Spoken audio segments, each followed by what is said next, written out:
প্রিয় মনপুরাবাসী সকলকে শুভেচ্ছা জানাচ্ছি travelpost24.com থেকে।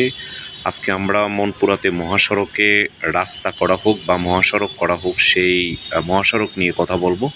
আপনারা দেখতে পাচ্ছেন আমরা মনপুরার সেই তালতলা যে ঘাট রয়েছে সেই তালতলা থেকে আমরা মনপুরার সেই তুলাতলি পর্যন্ত যাব। আমরা মনপুরাতে যেই ছোট ছোট রাস্তাগুলো, আসলে কোনো রাস্তাই 8 ফিটের উপরে নয়, সেই জন্য আমরা এই ব্লগটি করছি যাতে মনপুরাতে 8 ফিটের উপরে 16 ফিট চওড়া কিংবা 20 ফিট চওড়া করে একটি মহাসড়ক তৈরি করা হয়, সেই জন্য আমরা এই ব্লগটি করছি। আমরা একটু আগে যেটি দেখিয়েছিলাম সেটি হচ্ছে মনপুরা হোটেল নামে একটি হোটেল ছিল, সেটি আপনারা দেখতে পাচ্ছেন। এবং এখন আমরা দেখাচ্ছি মনপুরার ভিতরে দুই একটি বাজারে শুধু অল্প একটু চওড়া রাস্তা রয়েছে, এছাড়া পুরো রাস্তাটি হচ্ছে তাদের 8 ফিট চওড়া। এই 8 ফিট চওড়া রাস্তা হওয়ার কারণে দুইটি অটো পাশাপাশি যাতায়াত করতে পারে না এবং দুটি রিক্সা ক্রসিং করতে তাদের অনেক কষ্ট হয়। এবং এটি হচ্ছে আসলে প্রধান সড়ক মনপুরার। এই প্রধান সড়কটি পরিবর্তন করে এটি আরসিসি ঢালাইয়ের একটি সড়ক।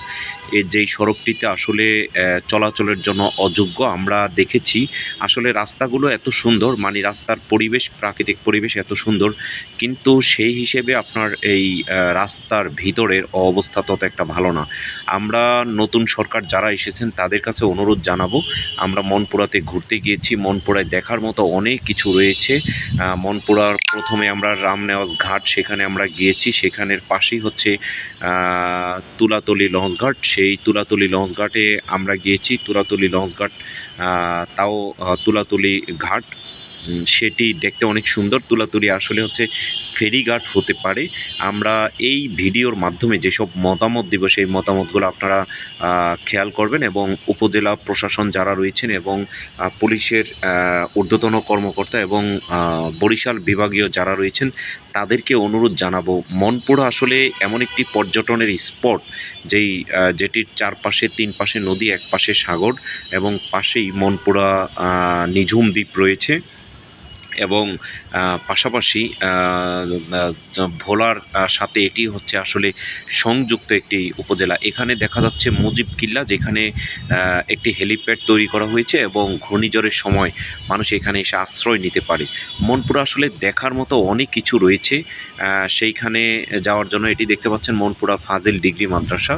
এখানে কলেজ রয়েছে, মাদ্রাসা রয়েছে, স্কুল কলেজ রয়েছে। তবে প্রত্যেকটি প্রতিষ্ঠান আসলে প্রতিষ্ঠানের সামনে তেমন কোনো নাম লেখা থাকে না এবং প্রতিটি রাস্তা আমরা দেখেছি যে একই রকম রাস্তাগুলো সবগুলো রাস্তা 8 ফিট চওড়া করে, ছোট রাস্তা বড় রাস্তা সবই 8 ফিট চওড়া করে। আমরা অনুরোধ জানাবো এই যে বড় রাস্তাটি, এই বড় রাস্তাটি যদি চওড়া করা হয় তাহলে পর্যটন মৌসুমে যেই 4 মাস পর্যটন মৌসুম, নভেম্বর, ডিসেম্বর, জানুয়ারি, ফেব্রুয়ারি, এই 4 মাসে এখানে প্রচুর পর্যটক আসে। তারা এসে এখানে অনেকটা অবহেলার শিকার হয় এবং তাদের যাতায়াত ব্যবস্থা এতটা খারাপ হয় যেখানে মানুষ হচ্ছে যাতায়াত করতে খুবই কষ্ট হয়। বিশেষ করে হচ্ছে রাস্তাগুলো আরসিসি ঢালাই হওয়ার কারণে সেখানে চলাচলে অনেক বিঘ্ন এবং অটোগুলো হচ্ছে খুবই দুর্ভোগের মধ্যে পড়তে হয়। এবং আমরা এখান থেকে হাজিরহাট যাব, হাজিরহাট থেকে রামনেওয়াজ ঘাট থেকে আমরা হাজিরহাট পর্যন্ত যাওয়ার জন্য এই রাস্তার মাধ্যমে যাচ্ছি। এখান থেকে প্রায় 10 কিলোমিটার দূরে হচ্ছে হাজিরহাট, সেইখান থেকে 20 কিলোমিটার দূরে হচ্ছে দক্ষিণা হাওয়া বীচ তথা হচ্ছে তালতলা। আমরা এখন তুলাতলি ঘাট থেকে আমরা শুরু করেছি। আসলে পর্যটনের স্পটগুলোর মধ্যে 10 থেকে 12টি পর্যটন স্পট রয়েছে। আমরা 10টি স্পটের নাম বলবো। যারা আমাদের ব্লগগুলো দেখছেন তারা সেই ভিডিওগুলো সাথে সম্পৃক্ত হবেন। সেটি হচ্ছে প্রথমে রামনেওয়াজ ঘাট, যেটি ঢাকা থেকে যে লঞ্চগুলো আসে সেই লঞ্চগুলোর রামনেওয়াজ ঘাটে এসে নামে।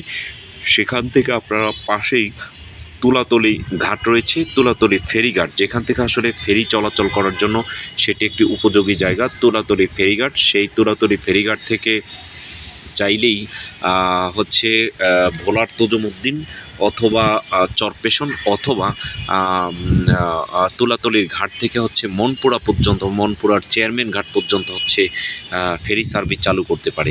সেটি একটি বিশেষ সম্ভাবনার জায়গা। তুলাতলি রামনেওয়াজ ঘাটের পরে আপনারা চলে যেতে হবে হাজিরহাট উপজেলা চত্বর তথা মনপুরা উপজেলা চত্বর এবং হাজিরহাট লঞ্চ ঘাট, সেটিও দেখার মতো একটি জায়গা। এই 4টি জায়গা আপনারা খুঁজে পেলেন। তারপরে আপনারা চৌধুরীর খামার নামে একটি খামার রয়েছে, সেই খামারে গেলেও আপনারা সেটি ভেঙে গিয়েছে যদিও। তারপরে মনপুরা উপজেলা চত্বরের পাশে স্বপ্নচূড়া চত্বর রয়েছে, সেখানে মনপুরা মডেল মসজিদ রয়েছে এবং যেটি ডাক বাংলো আছে, সেখানে গেলেও আপনারা অনেকগুলো ডিগি পাবেন। সেখানে গেলে আপনাদের ভালো লাগবে। দেখতে পাচ্ছেন কি চওড়া কি সরু রাস্তা, যে রাস্তাগুলো দিয়ে আসলে শুধুমাত্র অটো কিংবা হুন্ডা চলতে পারে, কিন্তু কোনো ট্রাক বা অন্যান্য বড় কিছু চলাচল করতে পারে না। আসলে এখানে ছোট ছোট অনেক প্রতিষ্ঠান রয়েছে, মসজিদ মাদ্রাসা রয়েছে, কিন্তু যেই তুলনায় উন্নয়ন হওয়ার কথা সেই তুলনায় উন্নয়ন নেই। এবং পাশে আমরা দেখেছি বিদ্যুতের খুঁটি রয়েছে। আসলে সেই বিদ্যুতের সেইভাবে হচ্ছে এখানে ব্যবস্থা নেই। মাত্র 4 ঘন্টা কিংবা 2 ঘন্টা সারাদিনে হচ্ছে বিদ্যুৎ দিয়ে থাকে। আপনারা দেখতে পাচ্ছেন আমরা অটো দিয়ে যাচ্ছি, সেই রাস্তাগুলো কতটা সরু। এই রাস্তার মধ্যে 2টি অটো যদি পাশাপাশি ক্রসিং করে তাহলে আর কোনো জায়গা থাকে না। আমরা মমতাজ ভিলা, এটি একটি চমৎকার বাড়ি, সেটি দেখেছিলাম এবং সামনে আমরা আরেকটি বাজার দেখতে পারবো। এই বাজারটির আমরা নাম বলতে পারছি না, আপনারা যারা ভিডিও দেখেন তারা এই বাজারটির নাম বলতে পারবেন। তারপরে আমরা হাজিরহাট বাজারে পৌঁছে যাব। তো পর্যটক আপনারা যারা আমাদের ভিডিও ব্লগ দেখেন তারা লাইক, শেয়ার, কমেন্টস করবেন, সাবস্ক্রাইব করবেন। আমরা ভোলা জেলা প্রশাসন এবং চরপেশন উপজেলা এবং মনপুরা উপজেলার যারা রয়েছেন তাদেরকে অনুরোধ জানাবো যাতে মনপুরা উপজেলায় অতি দ্রুত এখানে একটি মহাসড়ক তৈরি করা হোক, যেই মহাসড়কটি 8 ফিট থেকে যাতে এটি 16 ফিট কিংবা হচ্ছে 20 ফিট চওড়া করে একটি রাস্তা করা হোক এবং দুই পাশে রাস্তাটি চওড়া করে দুই পাশে আরও যাতে রাস্তা করা হয় এবং এইখানে ফেরি সার্ভিস চালু করা হয়। ফেরি সার্ভিস চালু করার মাধ্যমে মনপুরাতে মানে মানুষ হচ্ছে বিভিন্ন এখানে ফসলাদি রয়েছে, তরমুজ চাষ হয় এবং ধান সুপারি সহ বিভিন্ন কিছু চাষ হয়, এখানে নারিকেল হয়। সেই জন্য এখানের উৎপাদিত পণ্য যাতে ঢাকার সাথে নিতে পারে এবং এখানে আবাসিক গড়ে তোলার জন্য। এবং আমরা বলেছি দক্ষিণা হাওয়া বীজ, যেখানে আমরা এটি হচ্ছে সর্বদক্ষিণে, সেখানে অনেক চমৎকার জায়গা এবং লাভ সেতু, ভালোবাসার সেতু নামে একটি সেতু রয়েছে, সেখানে গেলেও কিন্তু অনেক ভালো লাগবে সেটি। তো আপনারা যারা আমাদের ব্লগ দেখেন, আমরা আসলে এভাবে ঘুরে ঘুরে বাংলাদেশের বিভিন্ন পর্যটনের স্পটগুলো আমরা দেখিয়ে থাকি। এখানে একটি শিক্ষা প্রতিষ্ঠান দেখা যাচ্ছে, সেই শিক্ষা প্রতিষ্ঠানটি দেখছি এবং হচ্ছে একটি মসজিদ দেখা যাচ্ছে।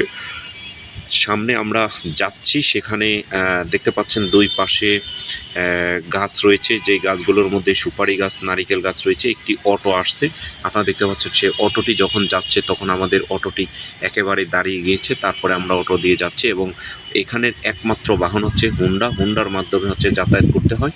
আর এখানে বিদ্যুৎ না থাকার কারণে অটো এবং হুন্ডাতে প্রচুর টাকা খরচ যায়, যেখানে 10 টাকার ভাড়া তারা সেখানে 20 টাকা নিয়ে থাকে। তো আপনারা যারা ভ্রমণ করতে চান তারা মনপুরাতে যাবেন। মনপুরায় যাওয়ার জন্য যে কয়েকটি লঞ্চ রয়েছে, তাসটিপ লঞ্চ রয়েছে, ফারহান লঞ্চ রয়েছে, ঢাকার সদরঘাট থেকে মনপুরাতে যাওয়া যায় এবং চট্টগ্রাম সদরঘাট থেকে মনপুরাতে যাওয়া যায়। মনপুরায় গিয়ে আপনারা এইভাবে মনপুরার প্রাকৃতিক পরিবেশ বিভিন্ন কিছু দেখতে পাবেন এবং সেগুলোর মাধ্যমে আপনার মন ভালো হবে এবং আপনাদের কাছে ভালো লাগবে, সুন্দর লাগবে। আপনারা যারা আমাদের ব্লগ দেখেন ট্রাভেল পোস্ট, আমরা বলি দ্য ইমেজ অফ বাংলাদেশের প্রতিচ্ছবি। আপনারা চাইলে আমাদের হোয়াটসঅ্যাপে আপনাদের এই সকল ভিডিও আপনারা পাঠাতে পারেন, সেই ভিডিওগুলো আমরা আমাদের ইউটিউব এবং ফেসবুকে দিয়ে থাকবো। আপনারা আমাদের ফেসবুক পেজ, ইউটিউবে থাকবেন এবং পাশাপাশি আমাদের যে ওয়েবসাইট রয়েছে www.travelpost24.com, সেখানে আপনারা ভিজিট করবেন এবং পর্যটনের বিভিন্ন তথ্য দেখবেন এবং আপনারা আমাদের বিজ্ঞাপন দেবেন। তো আপনাদের সবাই ভালো থাকুন, সুস্থ থাকুন। আমরা চাই মনপুরাতে এই মহাসড়কটি, যেই সড়কটি রয়েছে, এই সড়কটি যাতে 20 ফিট চওড়া কিংবা 16 ফিট চওড়া করা হোক, সে আশা প্রত্যাশা করে বিদায় নিচ্ছি। মুসলিউদ্দিন তরুণ, ট্রাভেল পোস্ট 24।